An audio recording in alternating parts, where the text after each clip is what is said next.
Morning arrived thick with heat, sunlight already pouring through the curtains of the guest room where Anna still slept, tangled in the sheets. Peter got dressed in silence, pulling a crumpled shirt from the chair. Something inside him was missing. "Stay a little longer," Anna murmured, her voice still heavy with sleep. "I can't. I need to check on Eric." She didn't reply. Just closed her eyes tighter, as if refusing to see what was already obvious. Back at the house, Peter walked in straight through the front door. Judith was busy with lunch, Rose tending to her plants. But Eric was nowhere to be found. Not on the porch. Not in the guest room.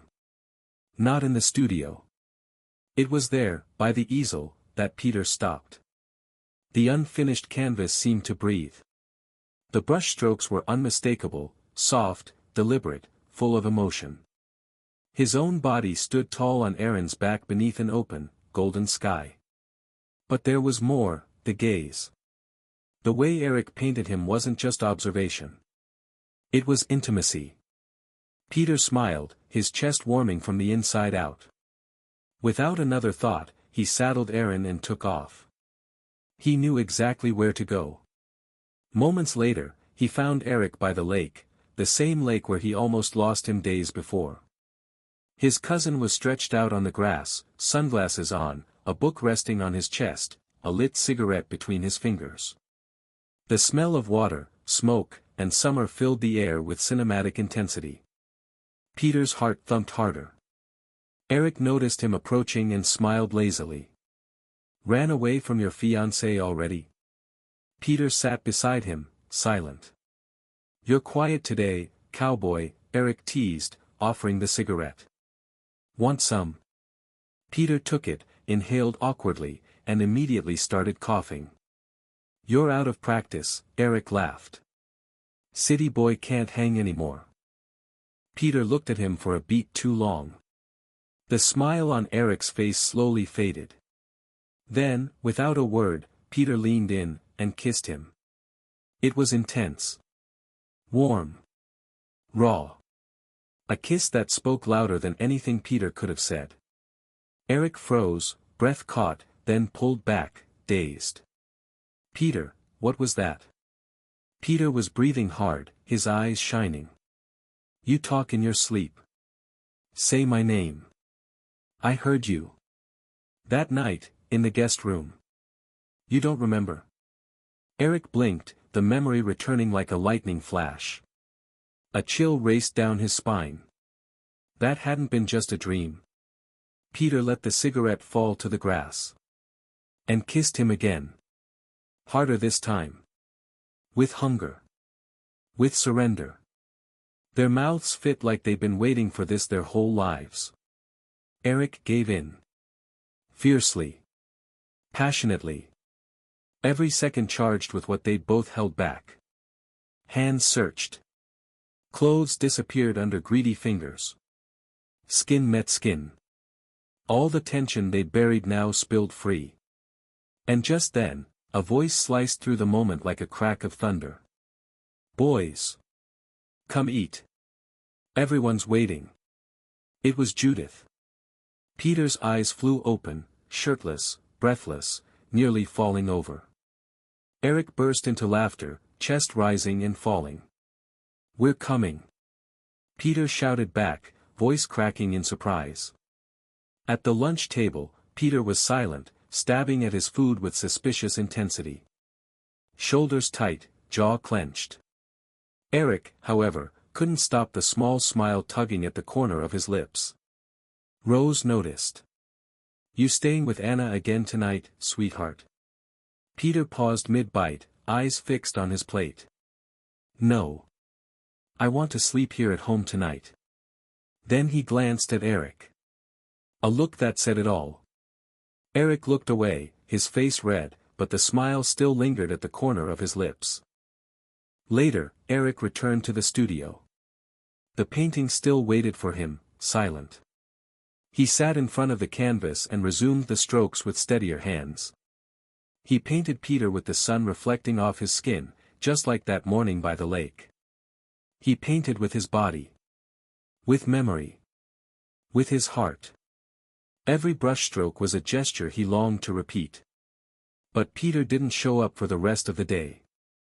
And as the sun sank over the horizon, Eric found himself glancing at the door more often than he'd like. As if expecting, at any moment, the horse to return, carrying that look that said everything without words. Night crept in quietly.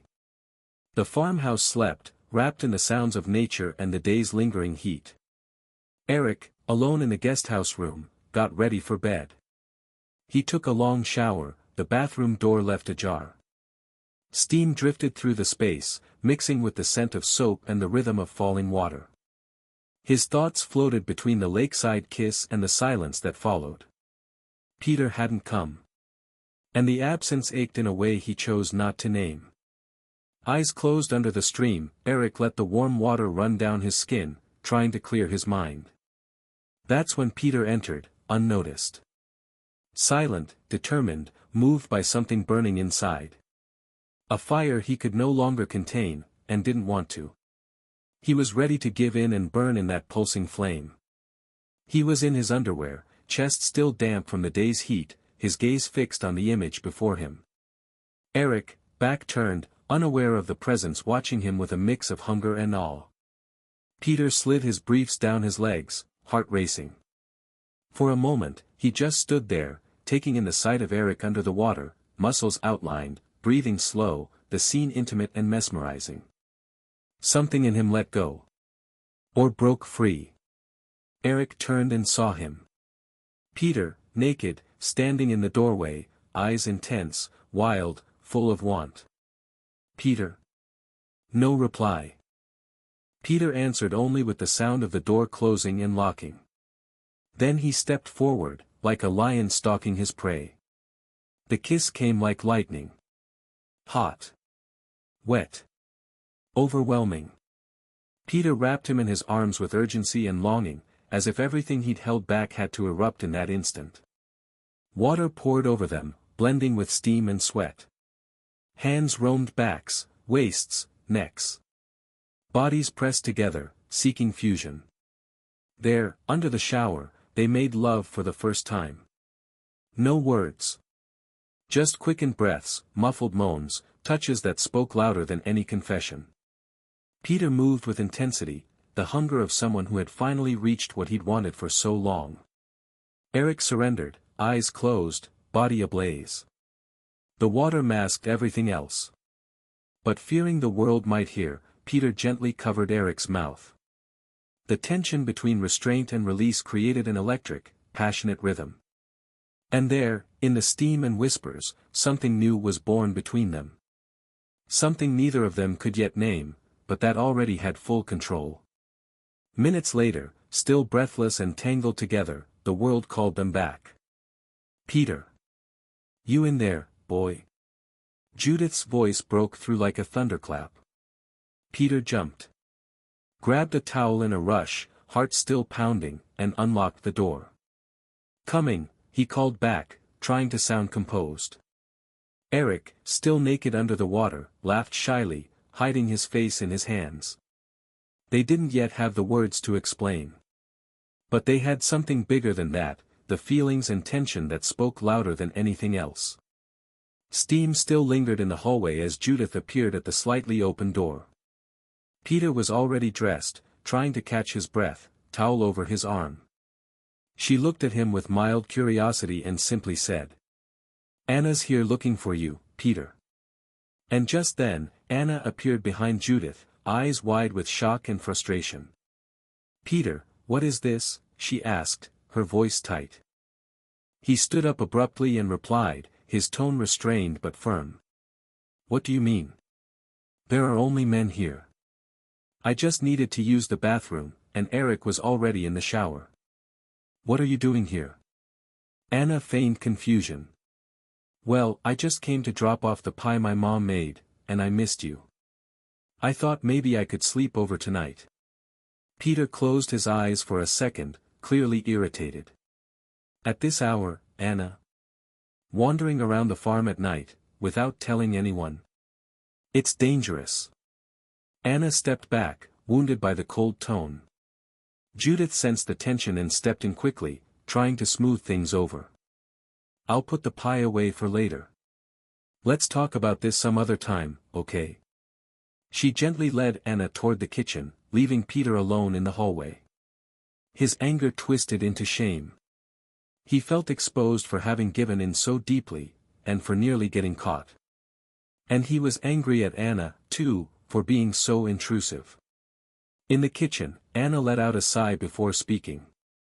"Judith, I don't trust Eric. I don't think he likes me. And that could ruin what I have with Peter." Judith placed a hand on her shoulder in a comforting gesture. "You're in love, sweetheart. That's why your mind's playing tricks. They grew up together, always been close, like brothers. That's all." Anna inhaled deeply, lightly brushing Judith's hand. She felt comforted, though the unease still simmered in her chest. "Thanks, Judith. I guess I got anxious. I thought he'd be happy to see me. I even brought the pie." Sensing the tension, Judith gently shifted the subject. "It's all right, darling. I'll probably end up eating that pie myself," she said with a laugh. "Peter's up at the crack of dawn for the animals anyway. And Eric, well, he sleeps in, has his breakfast, and heads straight to the studio. He's working on a gorgeous painting of Aaron." And then, without realizing, Judith let something slip, something precious. "Really beautiful. You should see it. It's Peter, riding Aaron." Anna didn't react right away. But inside, she clung to that detail like someone who just found a key. Feigning indifference, and seeing Judith still distracted in the kitchen, she quietly excused herself. "I can imagine. Well, I should head home before it gets even later. Good night, Judith. Thank you for being so lovely to me." Her tone was sweet, but behind the smile, something bitter brewed. She knew what she had to do now, and it had to be far from prying eyes. Anna slipped out quietly and peeked through the window to make sure Judith remained busy. The night wrapped everything in silence. With quick steps, she made her way toward the studio. Inside, the dim light gave the space a solemn air. She flicked on the light carefully and approached the easel. The canvas, though unfinished, seemed to pulse. Peter was there, captured with precision and passion. Shirtless, his muscles defined, posture proud atop Aaron. An image far too intimate to be just a field study. It was pure longing. For a moment, Anna was spellbound. That image of Peter, so masculine, so beautiful, it was nearly perfect. A part of her wanted to keep it, just for herself. But no. That painting couldn't exist. Nothing could link Peter to Eric like that, nothing that might make him see his cousin differently. Anger surged through her like a hot wave. Without thinking, she shoved the easel. The canvas fell onto the damp earth, staining instantly. Breathing heavily, she scanned the room to make sure she was alone. But she wasn't finished. She stormed to the worktable and, with a swift motion, swept brushes, paints, and tools to the floor. A glass jar of water tipped over the painting, shattering. The shards scattered, slicing into the already ruined canvas. Murky water trickled over the image, smearing colors, shapes, and memories. Anna lingered for a moment, staring silently at the mess she'd just made. Then, as if waking from a trance, she stepped back and disappeared into the night, melting into the shadows before anyone could catch her in the act. Meanwhile, in the guesthouse bedroom, the window had been left slightly ajar, the wind creeping lazily into the room. Eric sat on the edge of the bed, eyes lost on the floor. Peter, tense, finally broke the silence. "This isn't right, we can't keep doing this. Someone's going to find out." Eric lifted his eyes and murmured an apology. "It's not your fault," Peter said, his voice shaking. He took Eric's hand and kissed it with a tender urgency. Then, they lay back down, bodies tangled beneath the sheets. The night wrapped around them with a mix of calm and quiet fear. In silence, they drifted into sleep. Sometime before dawn, a gust of wind pushed the curtains apart, stirring them both awake. The night was still, almost suggestive in its silence. Peter pulled Eric close from behind, holding him tightly. The warmth between them surged again, urgent and undeniable. They moved together under the covers, as lovers, their quiet sounds lost in the depths of the early morning. Peter whispered. "Why does it feel so good with you?" Eric replied not with words, but with deeper touches and teasing murmurs. They made love again, a kind of slow-burning fever, until sleep reclaimed them, still tangled, unwilling to let the moment go. The next morning, breakfast began in silence. The air in the dining room felt heavy, thick with something unspoken, a tension only some could feel. Peter sat withdrawn, arms crossed, eyes locked on his coffee. His body still hummed with memories of the night before. Eric, more composed, tried to act calm, though a quiet ache still lingered in his chest. Aunt Rose approached with a concerned look. "Eric, honey, it looks like that windstorm last night ruined your painting in the studio." "It was so loud it woke me up," she said with a regretful tone. Eric shot up from his chair, clearly alarmed. "Seriously, Aunt Rose? I need to go check right now. I think I left the window open." And he rushed out without another word, panic speeding his steps. The studio was a disaster. The canvas lay face down in the dirt, soaked with rain and paint. The wooden frame was crooked. Mud smeared the once vibrant colors. Eric stood frozen, speechless. But Peter's reaction was different, sharp, suspicious. "How did this even happen?" he asked, his voice cold and tight. "The studio's locked. No one has access. The windows weren't open. It looks like someone came in and wrecked it." Eric hesitated, trying to soften the moment. I guess it could have just been the wind. A strong draft might have slipped through the cracks. And the canvas is light. I can always repaint it. Gives me an excuse to come back again." Peter stared at him, a long, unreadable silence. In his eyes burned frustration, doubt, and a quiet, hardening decision. He finally nodded. Then, he wrapped an arm around Eric's shoulders, just enough affection to seem ordinary. Nothing suspicious. Nothing to cause more whispers. Everyone returned to the breakfast table. And just as they sat down, Anna appeared, beaming. "Good morning," she chirped, slipping into a seat like nothing had happened. Her eyes sparkled with a fake brightness, her smile too light, too rehearsed. Peter couldn't hide the fury in his voice. "Morning, Anna." She paused for a moment. Sensing the charged air, Judith quickly stepped in. "Anna, will you show me how you make that pie today?" she asked with a gentle smile, trying to smooth over the awkward tension. Anna nodded, though clearly taken aback. Peter's father furrowed his brow, concern creeping into his expression. Eric exchanged a look with Judith. She gave him a knowing smile, a silent signal from someone who understood more than she let on. Moments later, Peter stood up from the table. "I'm going for a ride." "Eric, come with me." Anna jumped in. "Can I come too?" Peter didn't flinch. "No, Anna." Startled by his tone, she froze. For a few seconds, she looked ready to argue, but instead, she swallowed her pride and returned her focus to breakfast. Peter's father, eyes distant, muttered. "Strange things happening. I don't know what's going on in this family anymore." Judith, busy in the kitchen, failed to hide a tiny, knowing chuckle. Far from the house, Peter and Eric rode side by side, quiet. The wind was strong, broken only by the rhythm of hooves striking dry ground. Between them hung a thick tension, a blend of longing and fear, desire and guilt.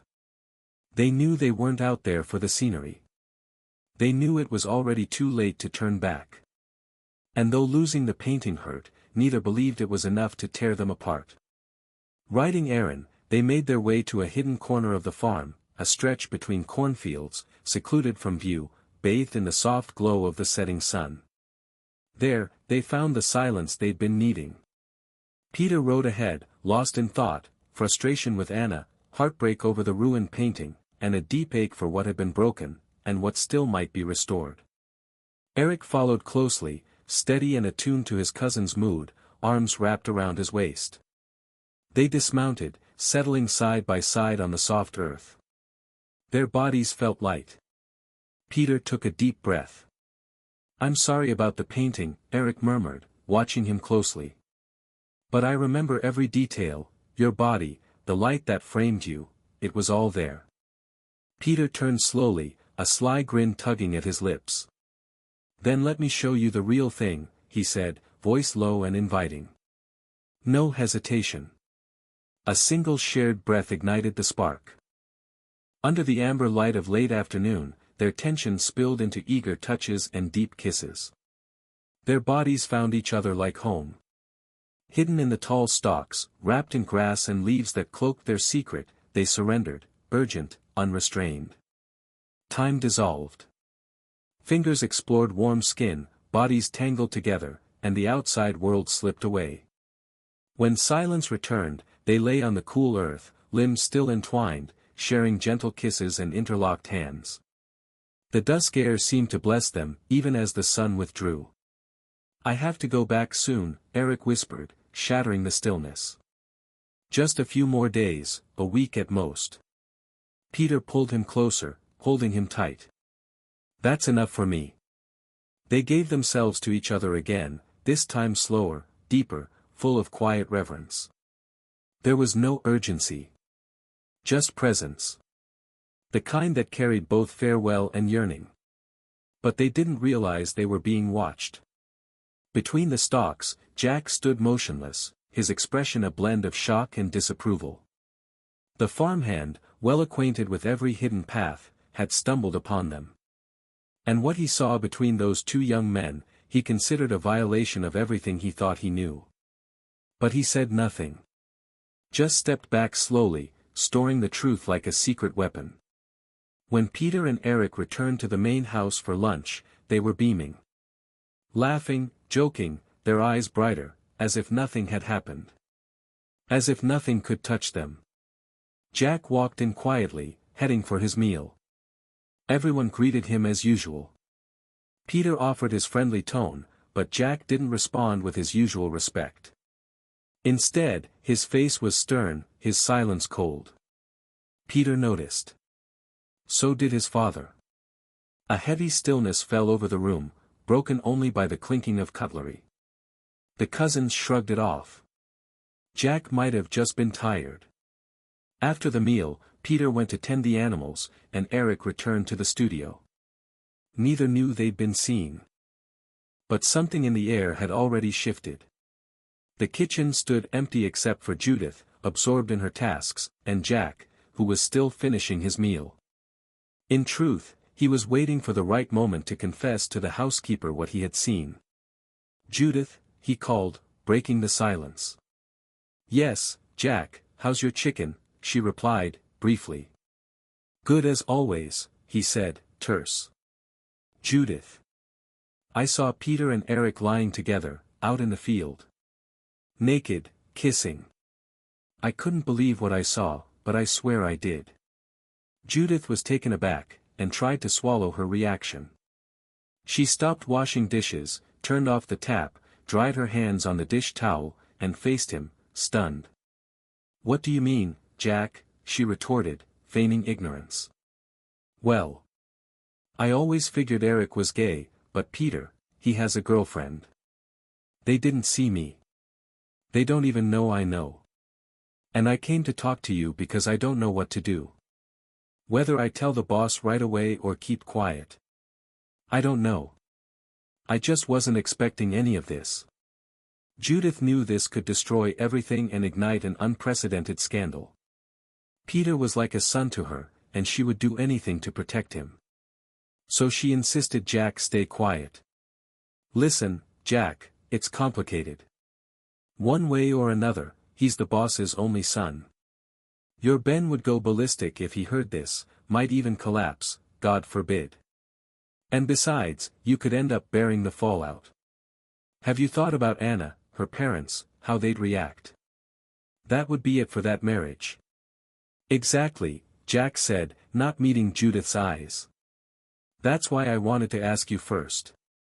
Judith dropped the dish towel, walked over, and sat beside Jack at the table, looking into his eyes, determined to make him keep the secret. Don't say anything. After all, who'd get hurt is you. And besides, the boy's leaving soon anyway, this is teenage stuff. Soon enough it'll go back to normal. If I were Mr. Ben, I'd pretend I never saw a thing, she said authoritatively. Jack said nothing further, just nodded, accepting her guidance. But Rose, Peter's mother, had quietly entered the room from the other side. She had heard everything. It struck her like a blow to the chest. The ground under her seemed to shift, and she knew she had to take control of the situation, desperately. Later, at dinner, Rose unveiled her strategy. Eric, dear, I need to go to town tomorrow for an appointment. I thought maybe you could go with me, then come back with your aunt, instead of paying for your own fare. What do you think, she said, maintaining affection while masking her real intent. Peter was caught off guard, voice trembling. Already? Mom, he hasn't even been here a week. Eric smiled lightly, knowing it wouldn't be polite to refuse his aunt's offer, especially when it saved him the trip back. Sounds good, Auntie. I accept. It was short, but so good. I promise I'll visit more often. Peter stared, stunned, but held back from speaking. He didn't want to draw attention to how that remark hurt him. Rose smiled briefly, skillfully steering the conversation toward her upcoming appointment. It wasn't obvious, but everyone in the house knew exactly what was happening. Her plan didn't end there. She needed more confirmation, she needed to see, or hear, for herself that what Jack said was true. After dinner, Peter accompanied Eric to the guest room. Now more than ever, their stolen time together felt finite. I didn't want you leaving so soon, Peter whispered, his voice raw with need. They embraced. The ache and urgency of the moment delivered them again into the heat of each other's bodies. The farewell kiss was sweet, intense, an exchange of everything they couldn't say. They made love silently, again and again that night, fingers tracing memory as if they could hold on to this forever. Because it was a goodbye, they let go of restraint, allowing the sensation of becoming one to carry them, inside, outside, until all boundaries blurred. And in the stillness, small noises betrayed what was happening. Behind the bedroom door, Rose listened attentively, praying it was all a mistake. But it wasn't. She heard everything, the muffled moans, the soft pitch of the bed moving, the whispered endearments. The truth paralyzed her, but she kept her composure, hiding the shock before anyone else discovered the secret. More than anyone, Ben must never even imagine. Rose closed her eyes and exhaled deeply. Now she carried a knowledge that shifted her role entirely. A mission had begun. And there, in the silent night, bodies tangled with sorrow, longing, and desire, something transformed, within Peter, within Eric, within the farm itself. Breakfast started heavy, not because of the weather, but due to the odd silence that filled every corner of the house. The sound of clinking cutlery seemed to echo, trying to fill the unspoken words no one dared voice. Anna entered, smiling as if she'd already won. Judith had told her Eric was leaving today. She sat at the table as though it were her throne, casually scanning everyone's faces. Upstairs, Peter and Eric were still together.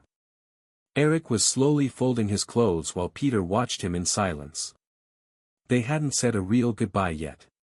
When Eric bent to zip his bag, Peter grabbed him back, firm and full of desire. They kissed, still dressed, urgent and muffled. They made love quickly, quietly, against the wall, amidst their clothes and luggage, a final moment just between them. When they pulled apart, breathing hard, Peter removed the gold necklace with the horse pendant he always wore and placed it around Eric's neck. No words were spoken. Just a last kiss. No tears, but a sorrow that would linger. By the time they reached the dining room, everyone was seated. Eric greeted them politely, Peter was more reserved. Judith, as always, sensed the charged atmosphere right away. Jack, sitting in the background, watched them with hard, unreadable eyes. Anna noticed the new necklace on Eric's neck and raised an eyebrow. "That necklace, is that yours, Peter?" she asked. Peter kept his tone steady, but his words were weighted. "Yes. It's so he doesn't drag his feet coming back." He said it with a smirk. Anna crossed her arms, trying to hide her reaction. Judith quickly intervened with a forced smile. "Of course. Eric should be back soon for the wedding, right?" Peter let out a short, cold laugh that only made Anna more uncomfortable. "Well, but I'm not sure that wedding's happening anytime soon. I really need to focus on my studies. Maybe I'll spend some time in the city with Eric too," Peter replied, smiling wide and giving his cousin a knowing wink. Anna's spoon trembled over her plate. She knew it wasn't time to lose her temper. Jack turned his gaze away. Peter's father looked on impassively as he chewed. Outside, Eric was placing his bags into Rose's car trunk. She watched quietly. When everything was ready, he climbed into the passenger seat. Peter came over, nodded, and gave a small, seductive wink that only Eric could interpret. There was nothing left to say. "Take care, okay?" Eric said, voice soft. "Come back soon," Peter answered. The car pulled away, and the dust it raised marked, at least for now, the end of tension at the ranch. As Peter turned to walk away, he felt a heavy hand clamp onto his shoulder. It was Jack. "We need to talk. Man to man." Judith noticed, but knew there was nothing more she could do right then. She pulled Anna aside and smoothly started a different conversation. Peter nodded and followed Jack out to the barn. It smelled of old hay and wood, familiar but suddenly threatening. "What is it, Jack?" Peter asked quietly. Jack hesitated, wiping his hands on a rag and looking away. Finally, he crossed his arms, fixing Peter with a solemn gaze. "I know everything, man. I saw it all." Peter froze. As if the ground had dropped out beneath him. His eyes widened, then hardened instantly. "What are you talking about?" "You know what I'm talking about. I saw everything. You and Eric kissing like a man would with a woman. Going at him like crazy. No point lying to me. You thought no one would see that. Was that what your dad raised you for? To kiss another man? To sleep with your cousin, Peter?" Jack's voice hardened with each word, like he meant to wound. Meanwhile, in the car, Eric was trying to keep things light with Rose. They were chatting about school, about getting back to normal, but she seemed off, distant. When Eric and Rose reached his apartment, he grabbed his bags and turned, expecting comfort. That's when she leaned close and whispered, direct. "I know everything, Eric. Everyone on the ranch knows." His body went numb. Her words struck him like a blade to the gut. He tried to pull away, but she clutched him in her arms as though to suffocate and said, "I don't want that for my son. Stay away from him. My son is not of your kind. I'm only saying this once, and politely. And I will do whatever it takes to keep you far from him." Eric stood frozen on the sidewalk, the necklace resting on his chest, his heart racing off beat. His sweet Aunt Rose had revealed a cruel side he never knew existed. Her tone was menacing, and it made clear that Peter could no longer be who Eric wanted him to be. Inside the house, a dangerous truth had emerged. Outside, something on the brink of collapse.